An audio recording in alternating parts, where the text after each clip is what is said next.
Jadi guys, lately ada beberapa teman-teman yang DM terus nanya gitu, Ci kenapa sih aku kayaknya bolak-balik apply kiri kanan tapi sampai sekarang tuh masih belum ada panggilan sama sekali atau belum keterima kerja gitu.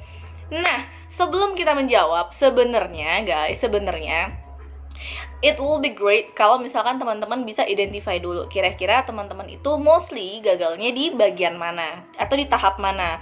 Apakah teman-teman udah sering kirim CV terus nggak kepanggil, atau kalian udah interview bolak-balik tapi belum lolos, itu pendekatannya akan berbeda kayak gitu.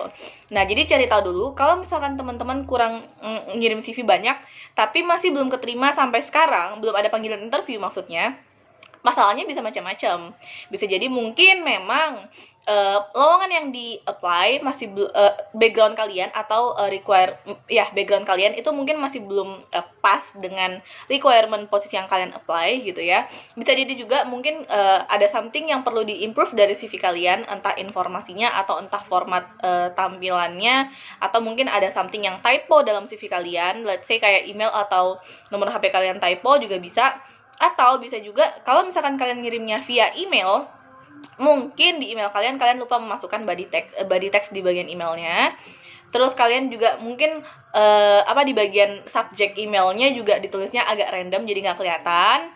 Atau juga bisa jadi ketika kalian kirim email ternyata kalian tuh attachmentnya banyak banget sampai akhirnya rekruternya bingung mau buka yang mana kayak gitu. Nah, jadi kayak gitu, bakal ada banyak banget hal-hal yang perlu diperhatikan sebenarnya tergantung dari step mana kalian gagal. Nah, itu kalau misalkan kalian ngirimnya via email dan bermasalah di nggak ada panggilan interview gitu ya. Tapi ketika misalkan teman-teman itu mostly sampai ke tahap interview gitu ya, udah CV, udah apply banyak, kepanggil nih interview, tapi setiap kali interview itu selalu nggak lolos interview. Nah, itu berarti yang perlu diimprove adalah bukan CV kalian lagi, karena toh kebukti kalian udah kepanggil, berarti CV kalian mungkin bukan menjadi masalah gitu ya. Yang menjadi masalah adalah bagaimana kalian ketika menghadapi interview. Nah, kalau untuk ini ada panjang banget, aku pernah share juga interview hacks di YouTube channel aku. Kalau misalkan kalian yang di Instagram bisa lihat di bagian di bio aku, itu ada link, nanti ada YouTube channelnya juga di situ, interview hacks by Cici HR. Kayak gitu. Jadi tergantung dari step-step di mana kalian terhambat gitu ya. Nah, kalau misalkan kalian udah interview nih bolak-balik, terus interview kalian selama ini lolos, setelah interview ada panggilan tes. Nah, tapi setiap kali kalian ada panggilan tes, ternyata kalian itu nggak lolos gitu dari tes itu. Nah, mungkin kalau misalkan itu tesnya bersifat teknikal, misalkan kayak kalian yang apply-nya untuk software engineer, terus ada tes-tes kayak yang berbau IT-nya gitu.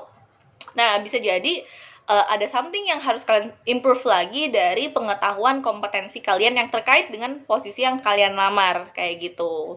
Gitu guys, jadi sebenarnya itu cukup kompleks, tapi jangan langsung tergesa-gesa untuk memutuskan aku tuh butuh butuh untuk CV atau butuh untuk webinar interview atau apa.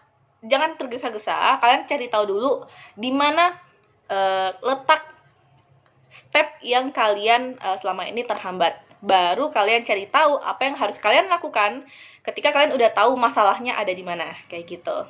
Oke? See you guys. Thank you. Good luck.